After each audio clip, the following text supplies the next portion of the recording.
ကျွန်တော်ဟာကုတွေကျွတ်တထေးကြီးတယောက်ရဲ့အမွေဆက်ခံသူပ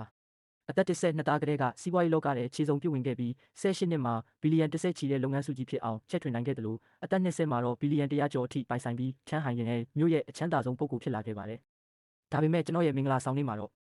ကျွန်တော်ကိုယ်တိုင်ပြုစုပြောထောင်ပေးခဲ့တဲ့စိတ်ဆက်ထားသူစုမှုခွေစုမဲကျူကတခြားကောင်လေးတယောက်နောက်ကိုလိုက်ပြေးပြီးမင်္ဂလာပွဲကိုပြစ်ချသွားခဲ့ပါတယ်ဒီသတင်းကိုကြားလိုက်ရတဲ့အခါကျွန်တော်ဟာဒေါသထွက်မဲ့အစားတော်တော်လေးကိုစိတ်အေးသွားခဲ့မိတယ်တကယ်တော့ဒါတွေအားလုံးကကျွန်တော်ကိုယ်တိုင်အကွက်ချစီစဉ်ထားတဲ့အစီအစဉ်တွေမို့လို့ပါကျွန်တော်တို့မိသားစုနှစ်ခုဟာလွန်ခဲ့တဲ့အနှစ်20ကတည်းကလူကြီးချင်းဆက်ပေးထားတာဖြစ်တယ်လို့စုမှုခွေနဲ့ကျွန်တော်ကလည်းငယ်တငယ်ချင်းတွေပေါ့နှစ်တွေကြာလာတာနဲ့အမျှကျွန်တော်ကလူလောက်မိသားစုကိုမြို့ရဲ့ထိပ်တန်း5ခုထဲရောက်အောင်တွန်းတင်ပေးခဲ့တယ်လို့စုမိသားစုကလည်းကျွန်တော်တို့ရဲ့အရှိန်အဝါကိုအသုံးချပြီးချမ်းသာကြွယ်ဝလာခဲ့တာပါ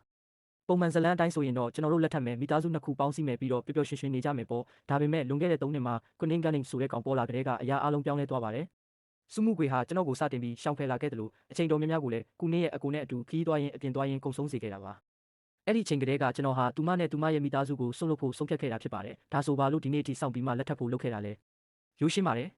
စုမိသားစုကိုကျွန်တော်ပေးခဲ့သမျှအရာအလုံးကိုဥပဒေကြောင်းအရပြန်သိမ်းပိုက်နိုင်ဖို့အတွက်ပါကျွန်တော်မသိလိုက်တာကတော့ကျွန်တော်ရဲ့ညီမလူမြန်လုံးရင်ကလည်းဒီခိုက်တန့်ကိုစောင့်နေခဲ့တာပါပဲမင်္ဂလာပွဲကနေထွက်လာပြီးကားပေါ်ရောက်တဲ့အခါကျွန်တော်ရဲ့လက်ထောက်ချန်ဝိုင်းခန်နော်ကတက်ပလက်ထဲကိုတလုံးကင်ပြီးအပြေးရောက်လာပါတယ်သခင်ကြီ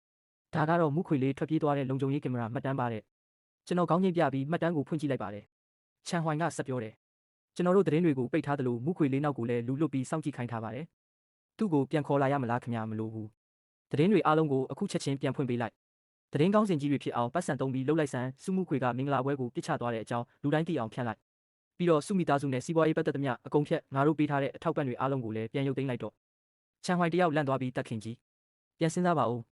းဒါကတခင်ကြီးရဲ့ဂုံတိတ်ခါကိုထိခိုက်နိုင်ပါတယ်လို့တားရှာတယ်ကျွန်တော်ကတော့ပြုံးလိုက်ရင်ငါရဲ့ဂုံတိတ်ခါကိုထိခိုက်တာပြဿနာမရှိဘူးငါရဲ့ပတ်စံအိတ်ကိုမထိခိုက်တဲ့၍အားလုံးအဆင်ပြေတယ်အရာအားလုံးကိုပြင်ဆင်ထားလိုက်မနှက်ဖြန်ကြရင်သူတို့ကိုပေးခဲ့သမျှအကုန်လုံးကိုငါပြန်သိမ်းတော့မယ်စုမှုခွေကျွန်တော်ကနဲ့ဝယ်ထားတဲ့အိမ်ချမ်းမြေတွေနဲ့စိန်ခံကားတွေအပါဝင်ပေါ့ဖုန်းဆက်ပြီးအရာအားလုံးကိုပြန်သိမ်းဖို့ရဖောက်ခိုင်းနေတော့မှပဲကျွန်တော်ဖုန်းမြည်လာပါတယ်ဖုန်းခေါ်ဆိုသူကတော့စုမှုခွေစုမှုခုပါပဲကျွန်တော်ဖုန်းကင်လိုက်တာနဲ့သူမကအလောတကြီးရှင်းပြပါတော့တယ်အချွမ်းဒီနေ့အတွက်တကယ်ကိုတောင်းပန်ပါတယ်ကိုလည်းတော်တော်စိတ်မကောင်းဖြစ်မိတယ်ဒါပေမဲ့ကုနင်းရဲ့အကူကအခုအရန်ကိုအခက်တွေ့နေလို့ပါသူ့အမေကအခုအရေးပေါ်ခွဲစိတ်ခန်းဝင်နေရတာထမ်းဟိုင်မှာသူအားကိုးစရာဆိုလို့ကျမတယောက်တည်းရှိတာလေ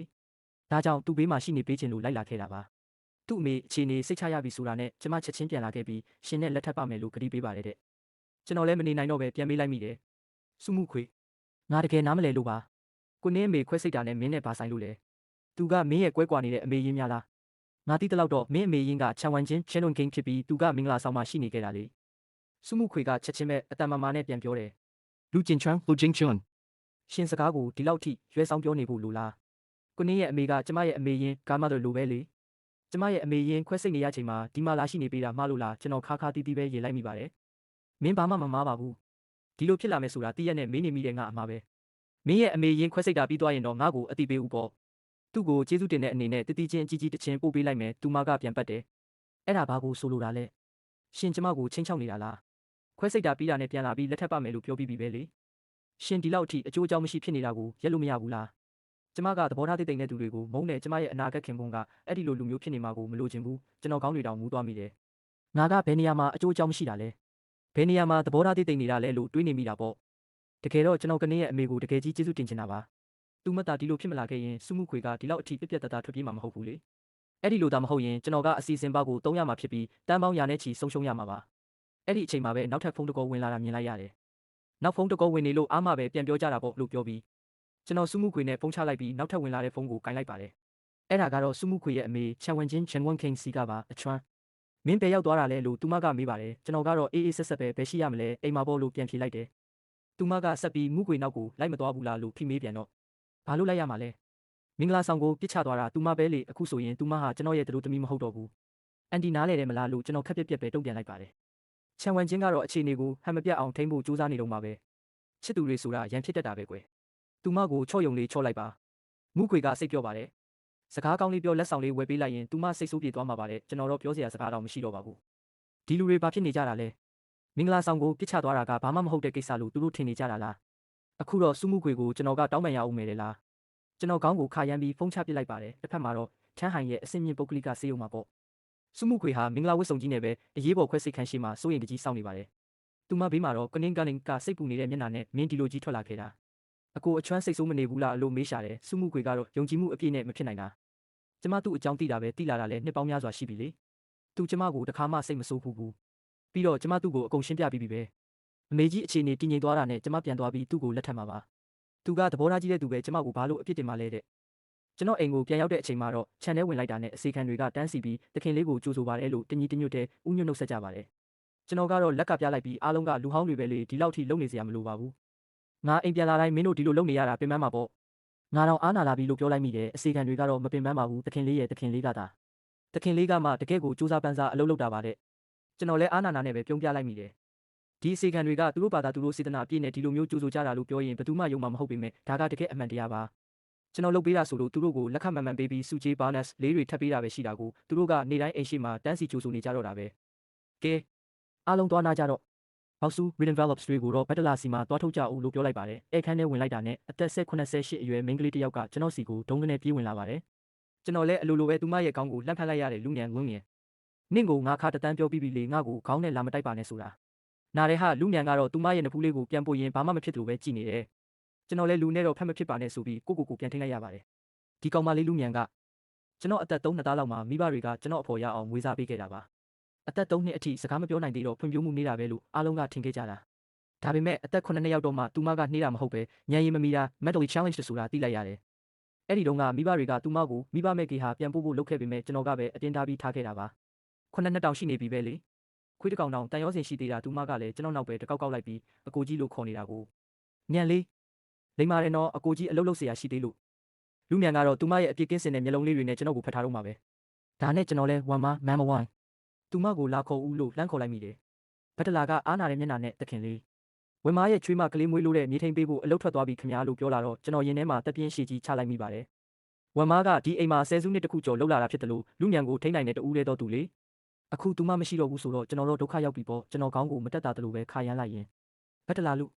ူအခုချက်ချင်းအိမ်ဂိတ်တကားရဲ့ကုန်းနံပါတ်ခေါ်တကူပြောင်းလိုက်ပါပြီးတော့စုမှုခွေစုမဲကျူရဲ့ပစ္စည်းတွေအားလုံးကိုတင်ပြီးစုမိသားစုစီအခုချက်ချင်းပြန်ပို့ခိုင်းလိုက်တော့လို့အမိန့်ပေးလိုက်ပါတယ်ဟုတ်ကဲ့ပါတခင်လေးလို့ဘက်တလာကပြောပြီးထွက်သွားပါတယ်3 နှစ်တောင်ကြာခဲ့ပြီပဲနောက်ဆုံးတော့ကျွန်တော်စုမှုခွေကိုပြောင်းကြနှင်းထုတ်နိုင်ခဲ့ပါပြီ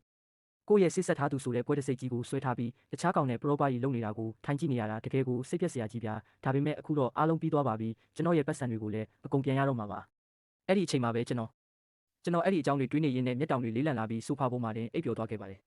ကျွန်တော်ရဲ့နောက်ွယ်မှာတော့လူမြန်ရဲ့အပြစ်ကင်းစင်လာတဲ့မျက်လုံးလေးတွေထဲမှာလက်ပတ်တဲ့အရေးအယောင်တွေရုတ်တရက်ဖြစ်ပြေးသွားခဲ့တယ်18 နှစ်တောင်ရှိပြီပဲဒီ18 နှစ်အတွင်းမှာငါဘလို့ဖြတ်တန်းခဲ့ရလဲမင်းသိလာ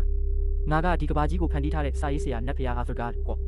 ့ဒီစုပ်စုပ်ပြက်ကဘာကြီးရဲ့စီးမြင့်တွေအောက်မှာငါပိတ်မိနေခဲ့တာလူရောင်ဆောင်နေရတာကကစားရတာထက်တောင်ပိုဆိုးသေးတယ်အကိုကြီးအခုငါမှာစနစ် system ရသွားပြီးဇလန်းကလည်းလမ်းကြောင်းမှန်ပေါ်ရောက်နေပြီးစုမှုခွေစုမဲကျူကမင်္ဂလာပွဲကိုပြစ်ချသွားပြီးအခုဘာမှမသိတဲ့ငါအကိုကြီးနိုးလာတာနဲ့သူ့အမားသူတည်သွားပြီးစုမှုခွေကိုစိတ်ရင်းနဲ့ပြန်ချော်ပြီးအနိုင်ယူနိုင်လိုက်တာနဲ့ငါရဲ့ပထမဆုံးဇလန်းတာဝန် plot mission အောင်မြင်သွားမယ်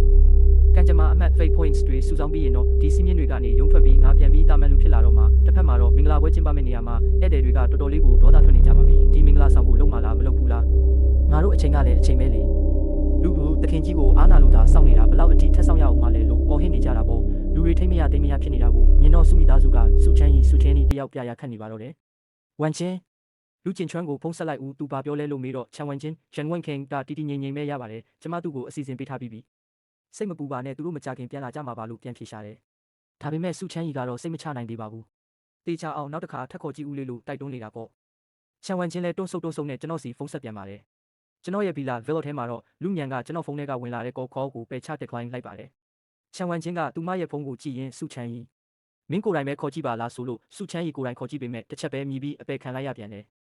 ချန်ဝမ်ချင်းကတော့စိုးရိမ်လာပါပြီလူကျင်ချွမ်းတကယ်ကြီးစိတ်ဆိုးသွားတာလားမသိဘူးအဲ့ဒီကလေးကအမြဲတမ်းစိတ်တဘောထားကောင်းတတ်တာပါကျမသူကြီးလာတာကိုကြည့်လာခဲ့တာဘယ်တော့မှသူဒေါသထွက်တာမမြင်ဘူးမွေးကလေးကသူ့ရဲ့စိတ်ခံစားချက်ကလူကြီးတယောက်လိုတည်ငြိမ်နေတာလေးတဲ့စုချမ်းကြီးကလည်းခေါင်းငိမ့်ပြရင်ဒါပေမဲ့ဒီတစ်ခါတော့မူခွေကတကယ်ကိုလွန်သွားတာသူမစီဖုန်းဆက်ပြီးကြီးကျမတ်နေပဲလူကျင်ချွမ်းနဲ့အတူချက်ချင်းပြန်လာပြီးလက်ထပ်ဖို့ပြောလိုက်တော့လို့ဆိုတာနဲ့ချန်ဝမ်ချင်းကစုမှုခွေစီဖုန်းဆက်လိုက်ပါတယ်ဘာကိစ္စလဲမေးလို့စုမှုခွေကမေးလိုက်တဲ့အခါချန်ဝမ်ချင်းကလူကျင်ချွမ်းမင်းစီလာနေပြီဒီနေ့ကမင်းရဲ့မင်္ဂလာရက်မြက်လေးခေါင်းမှမနေပဲသူနဲ့အတူပြန်လာခဲ့ပါတော့နော်လို့ချန်ဝမ်ချင်းကထပ်ပြီးတိုက်တွန်းရှာပါတယ်စုမှုခွေစုမဲခုကတော့တော်တော်လေးစိတ်ပြတ်သွားတယ်လေတန်းနဲ့အခုတော့အားလုံးပေါင်းပြီးကျမကိုဝိုင်းဖိအားပေးနေကြပြီပေါ့ကျမသူ့ကိုအကုန်ရှင်းပြထားပြီးသားပဲလေကျမတို့ကိစ္စတွေဝင်မပါကြစမ်းပါနဲ့ လူကျင်ချွမ်းကိုပြောလိုက်ပါဒီတခါတော့ကျမတကယ်ကြီးစိတ်ဆိုးနေပြီလို့ဆိုပြီးဖုန်းချပစ်လိုက်ပါတယ်ဘေးကကူနင်းကလင်ကအဲ့ဒါမင်းအမေလားလို့မေးတော့စုမှုခွေကခေါင်းငင်းပြရင်အင်းလူကျင်ချွမ်းကျမစီလာနေတယ်လို့ဖြစ်ပါတယ်အဲ့ဒီမှာကနင်းကဒါဆိုရင်တော့အကိုအချွမ်းနဲ့အတူပြန်သွားတင်တယ်နော်ဒီမှာကျွန်တော်တယောက်တည်းလည်းအဆင်ပြေပါတယ်လို့အလိုက်တိပြောရှာတယ်ဒါပေမဲ့စုမှုခွေကတော့တင်းခံနေတော့မှာပဲအမေကြီးခွဲစိတ်တာပြီးတဲ့အထိမင်းဘေးမှာရှိနေပေးမယ်လို့ကျမပြောပြီးပြီပဲအခုလိုအချိန်မှာကျမမရှိနေပေးရင်ချမ်းဟိုင်ထင်ဟဲမှာဘယ်လိုမျက်နှာပြရတော့မလဲစိတ်မပူပါနဲ့လူကျင်ချွမ်းဒီကိုရောက်လာရင်ကျမတို့နဲ့အတူစောင့်ခိုင်းလိုက်မယ်ကနင်းကတော့အားနာတဲ့မျက်နှာနဲ့တကယ်လားအကိုအချွမ်းကကျွန်တော်တို့နဲ့အတူစောင့်ပေးပါမလားသူလိုထိတ်တန်းလူတယောက်ကကျွန်တော်နဲ့ကျွန်တော်အမေကိုဘာလို့ဂရုစိုက်မှလဲလို့မေးပါတယ်စုမှုခွေကသူ့ကိုစိတ်ချအောင်ပြန်ပြောပြနေတာပေါ့စိတ်မပူပါနဲ့လူကျင်ချွမ်းကအဲ့ဒီလိုလူမျိုးမဟုတ်ပါဘူးသူကဘသူ့ကိုမှအထင်မသေးတတ်ဘူးလမ်းဘေးကလူကိုတောင်ညီကိုလို့ခေါ်နိုင်တဲ့သူလေပြီးတော့ကျမရဲ့အမေကြီးကသူ့အတွက်လည်းအမေကြီးကာမတို့လိုပါပဲသူကျမတို့နဲ့အတူစောင့်ပေးမှာပါတကယ်တော့ဒီပုဂ္ဂလိကစေယုံကလူကျင်ချွမ်းပိုင်တာလေလွန်ခဲ့တဲ့3နှစ်ကအမေကြီးနေမကောင်းဖြစ်တာသိတာနဲ့သူကကျမကိုဘက်ဝင်ခွင့်တွေပေးခဲ့တာသူကအမြဲတမ်းသဘောကောင်းပြီးကျင်နာတတ်သူပါအမေကြီးနေပြန်ကောင်းလာရင်လူကျင်ချွမ်းကိုကျမတို့အားလုံးအတွက်ကဘာပတ်ပြားရေးစံခီးခေါ်သွားခိုင်းမယ်လို့ပြောလိုက်တော့ကိုနင်းကအံ့ဩသွားပြီးကျွန်တော်နဲ့အမေပါလိုက်လို့ရတာလားလို့မေးရှာတယ်စုမှုခွေကပြုံးပြရင်ရတာပေါ့မင်းလည်းကဘာပတ်ခီးမသွားဘူးသေးဘူးမလားဒါကအခွင့်အရေးကောင်းမဲ့လေကျွန်တော်တို့တွေကမိသားစုတွေပဲမိသားစုဆိုတာအတူတူရှိနေရမှာပေါ့လို့ဆိုပါတယ်သူမရဲ့လေတံကအတော်လေးပျော့ပြောင်းသွားပြီးကျင်ချွမ်းကငငယ်ကလေးကမိဘတွေဆုံးရှုံးခဲ့ရပြီးညံရီမ